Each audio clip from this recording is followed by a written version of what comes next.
Hello learners, now we can learn double entry system. In this lesson, we can study the meaning of double entry system, classification of accounts in different categories. We can know the rules of debit and credit. We can identify the source documents and we can understand different types of vouchers.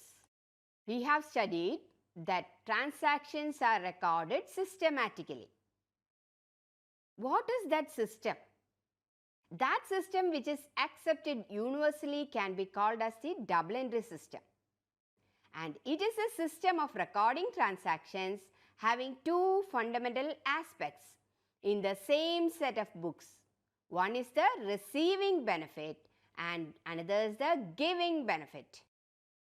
What are the advantages of double entry system?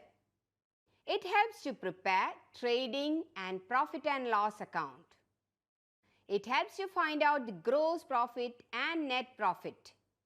And it also helps to prepare balance sheet. And it gives the most reliable information of business in a scientific way. It prevents frauds and helps for the comparison of different items.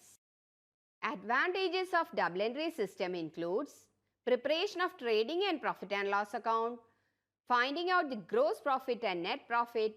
It provides reliable information and it helps to prepare the trial balance and it helps for comparison of various items and it helps in preparing the balance sheet.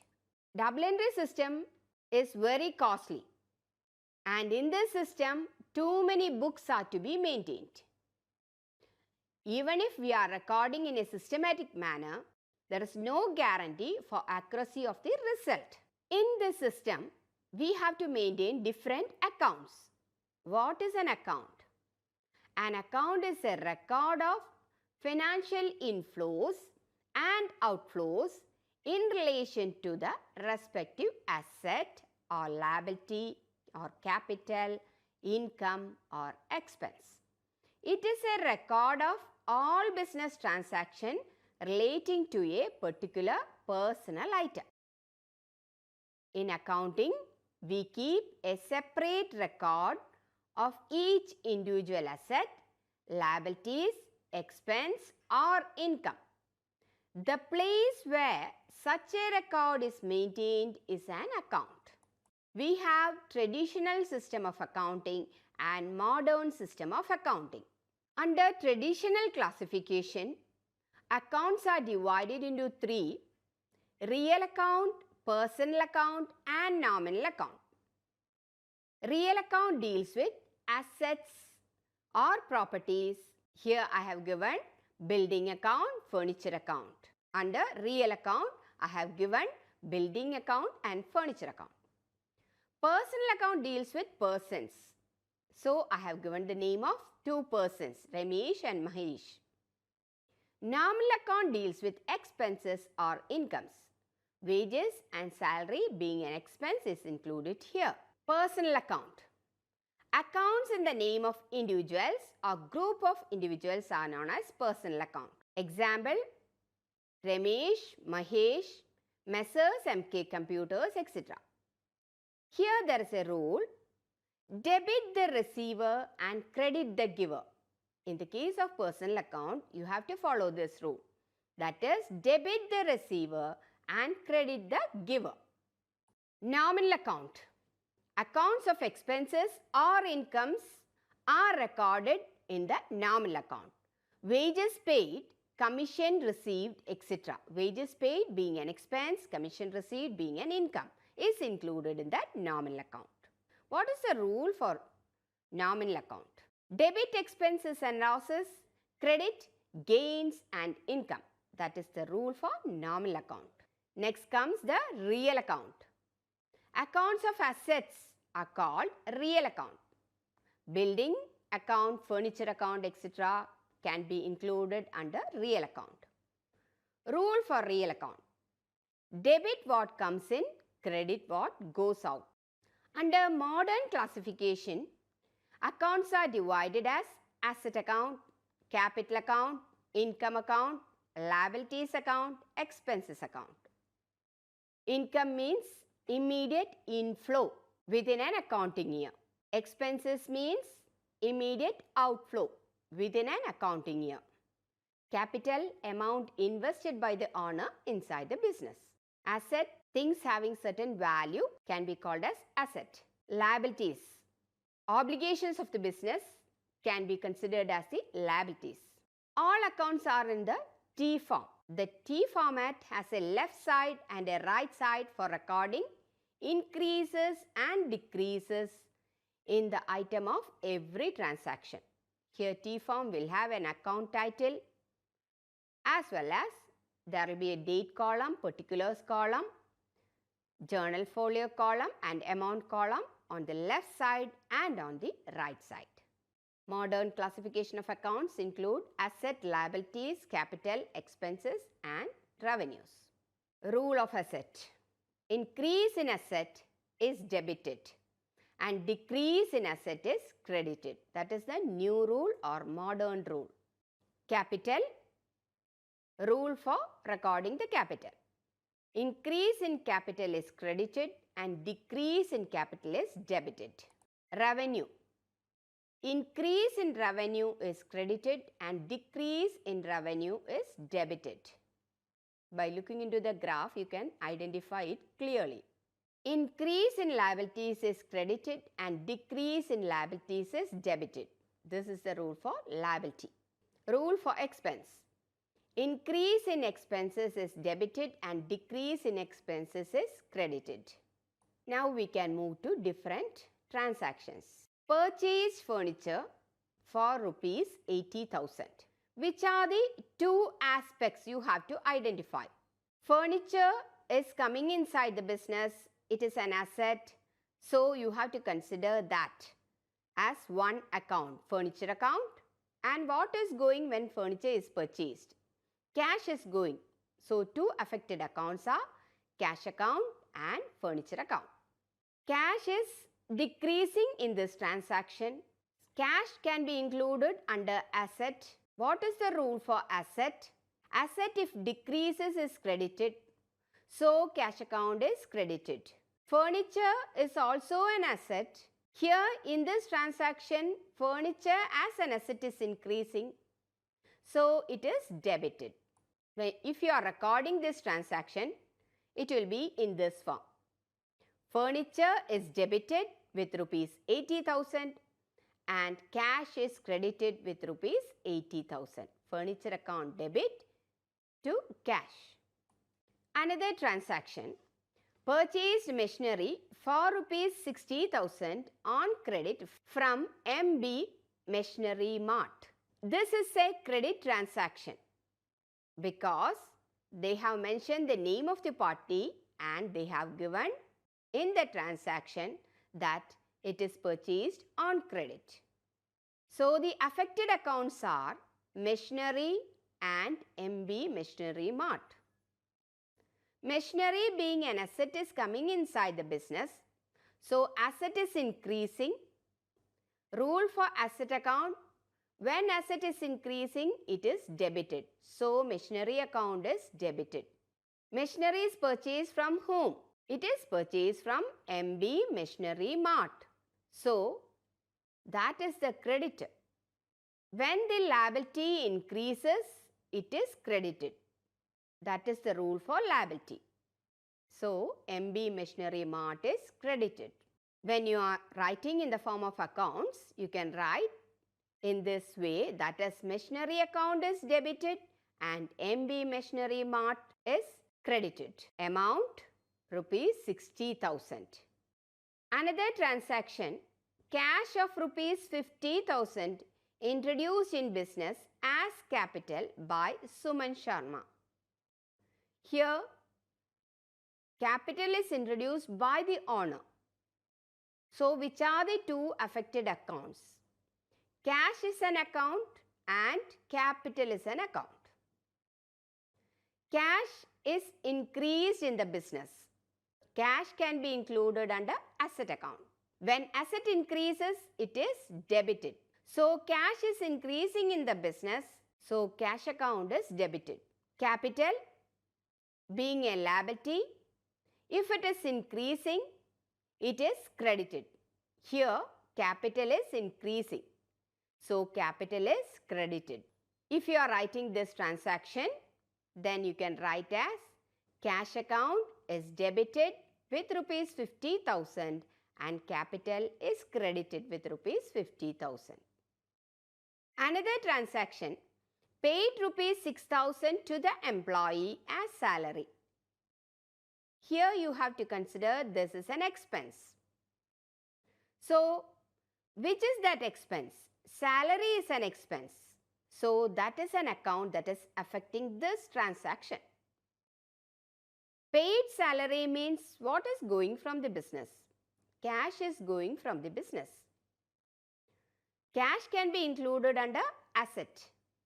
When asset is decreasing, that asset account is credited. So, cash is credited. Salary being an expense is increasing. So, if expense increases, it will be debited. So, two affected accounts in this transaction are salary account and cash account. Salary is debited with rupees 6,000 and cash is credited with rupees 6,000. Another transaction, received interest for the month rupees 4,000. Two affected accounts are interest and cash. Interest is an item of income and cash is an item of asset. As per rule, if revenue increases, it will be credited. So, interest is credited. If asset is increases, it will be debited. So, cash is debited. So, cash received interest for the month rupees 4,000. Cash account is debited with rupees 4,000. Interest account is credited with rupees 4,000. Now, we can move to source documents. A document showing that an accounting event took place can be called as source document. These are also called as business documents.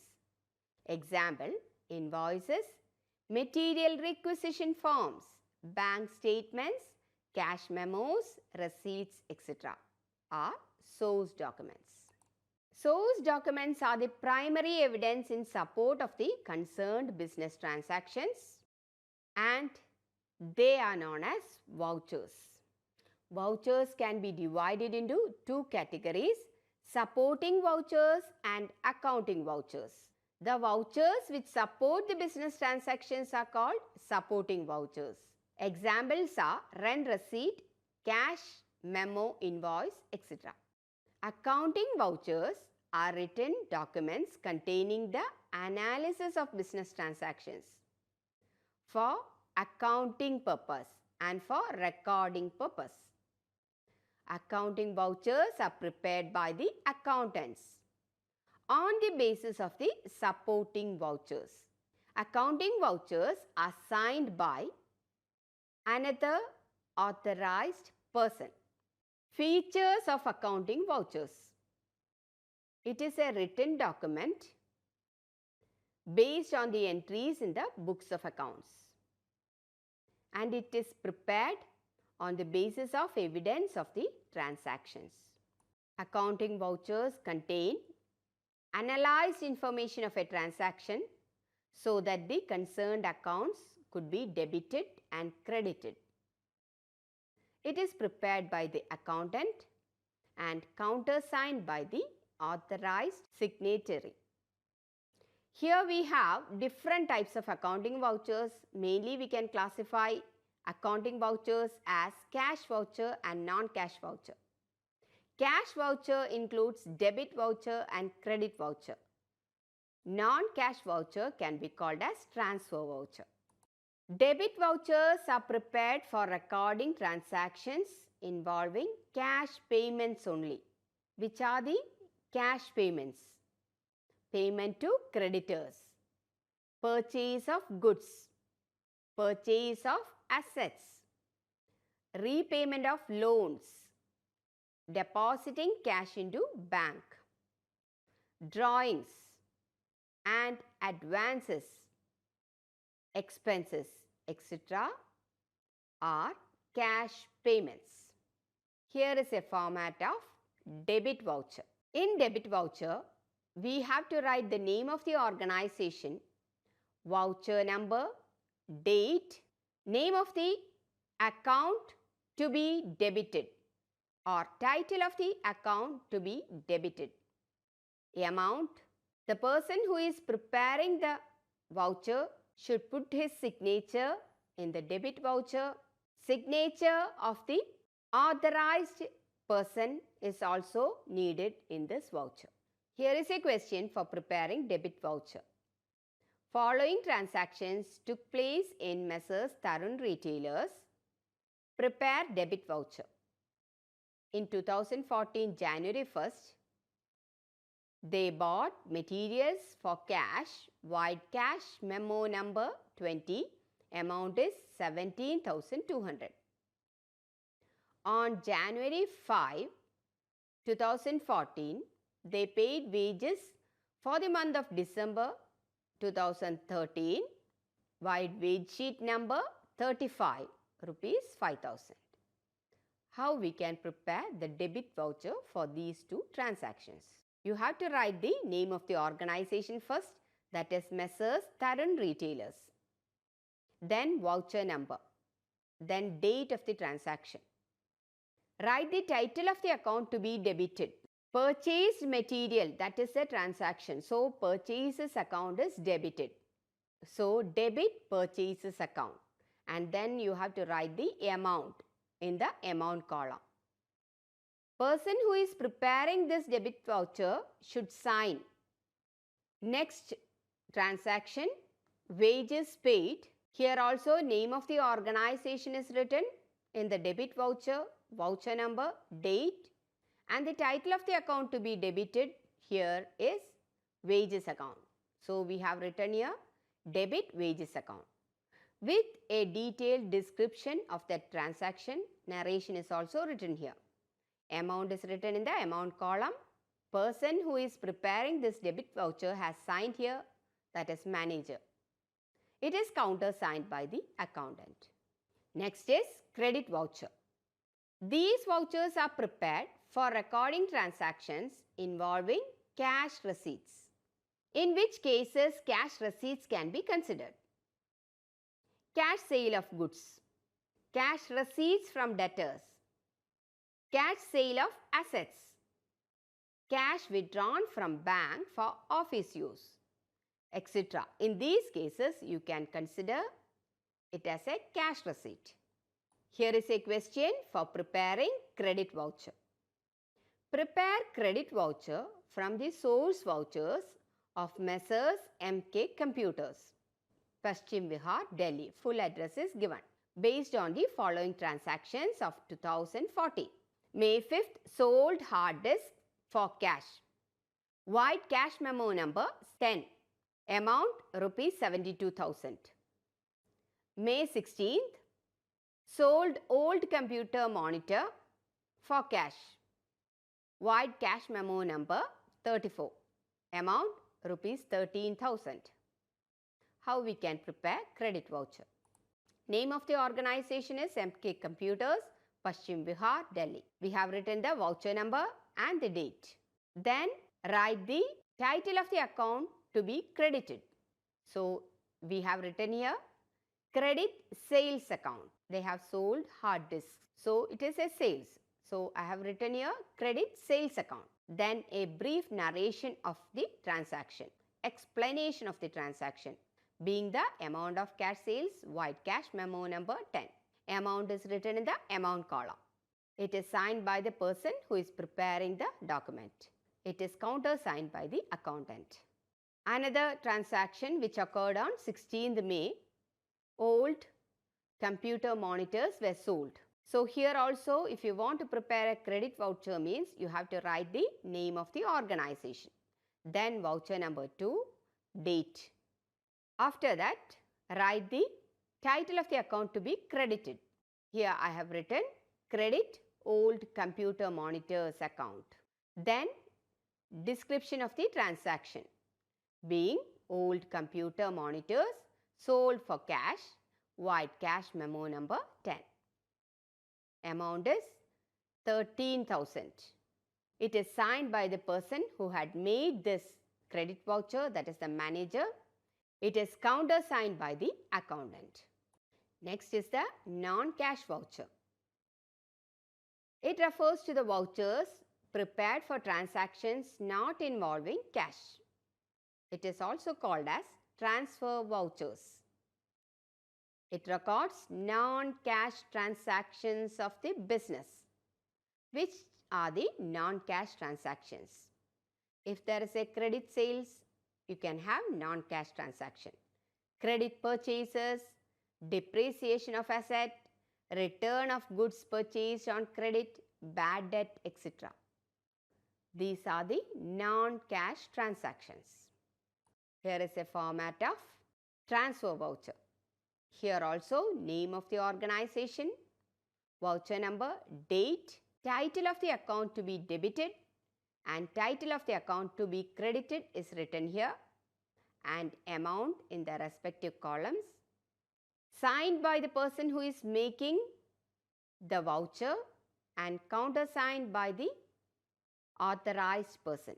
Here is a question to prepare transfer voucher of Sunny Garments, Kanpur from the source vouchers based on the following transactions which occurred in 2014. First transaction on January 3rd, purchase goods from Messrs. Jim and Johnny, void bill number 20, amount is rupees 47,000. Another transaction on January 8th, sold goods to Messrs. Sitaram, void bill number 4,171, rupees 13,980. You have to write the name of the organization, Sunny Garments, Kanpur, then voucher number, then date. Write the title of the account to be debited first and then the title of the account to be credited. Transaction was this: purchase goods from Jim and Johnny. So, purchases account is debited and Messrs. Jim and Johnny account is credited. After this, a detailed description of the transaction is written in the form of narration, then amount 47,000 in the respective columns. It is prepared by the manager, so signed by him and countersigned by the accountant. Next transaction was sold goods to Sitaram. It is a credit transaction. Messrs. Sitaram account is debited and sales account is credited. Name of the organization is written first, then voucher number, date. Then amounts are written in the respective column. Signed by the manager who had made this document and countersigned by the accountant. Here also description of the transaction is written, which can be called as the narration of the transaction. In this lesson, we have studied the meaning of double entry system. Now you are able to classify accounts in different categories and you have understood the rules of debit and credit, and you can identify various source documents, and I hope you understood different types of vouchers also. Thank you.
घर बैठे पाएं राष्ट्रीय मुक्त विद्यालय शिक्षा संस्थान यानी NIOS में एडमिशन, वो भी एकदम आसान तरीके से, जिससे शिक्षार्थियों को होगी समय और धन दोनों की बचत। NIOS से शिक्षा कभी भी, कहीं भी। शिक्षार्थियों, क्या आप जानते हैं NIOS में एडमिशन लेने का सरल और सुगम तरीका, जिससे शिक्षार्थियों को ऑनलाइन प्रवेश लेने में सहूलियत मिलती है। NIOS में प्रवेश की प्रक्रिया पूर्णतया ऑनलाइन है। शिक्षार्थी घर बैठे इंटरनेट द्वारा प्रवेश के लिए सबसे पहले NIOS की वेबसाइट www.nios.ac.in पर लॉगिन करें। अपना ईमेल आईडी और पासवर्ड डालकर अपना पंजीकरण करें। पंजीकरण के बाद लॉगिन करने पर ऑनलाइन प्रवेश हेतु आवेदन पत्र खुलेगा। आवेदन पत्र को निर्देशानुसार भरें और प्रिंट आउट लें। इस प्रिंट आउट पर अपनी फोटो संलग्न करें। ऑनलाइन प्रवेश के लिए शुल्क हेतु भुगतान के तरीके हैं: क्रेडिट कार्ड के द्वारा, डेबिट कार्ड के द्वारा, राष्ट्रीयकृत बैंक के ड्राफ्ट के माध्यम से, जो कि सचिव NIOS नई दिल्ली या नोएडा के पक्ष में देय हो।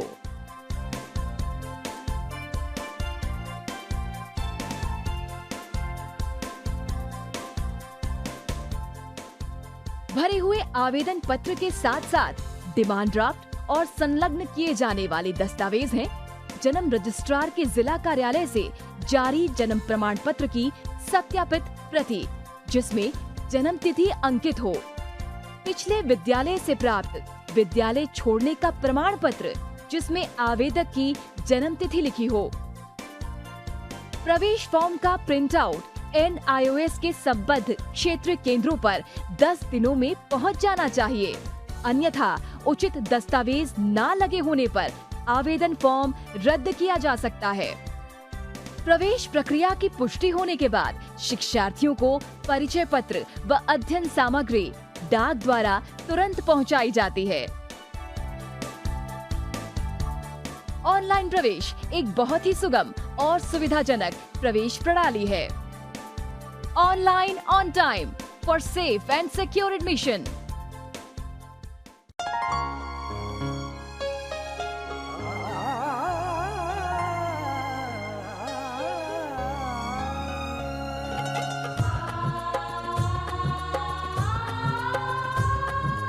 जीवन ये प्रकाशित करने, राहों को आलोकित करने, हम अपना दीपक स्वयं बने, हम अपना रास्ता स्वयं चुने।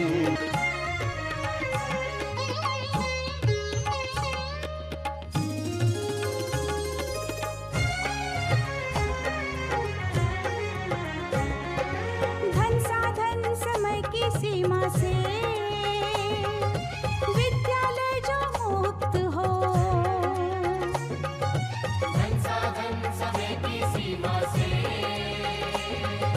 विद्यालय जो मुक्त हो। कभी पढ़े हम कहीं पढ़े, वे विषय की लोच से युक्त हो। मित्रों हम उठे और जागे,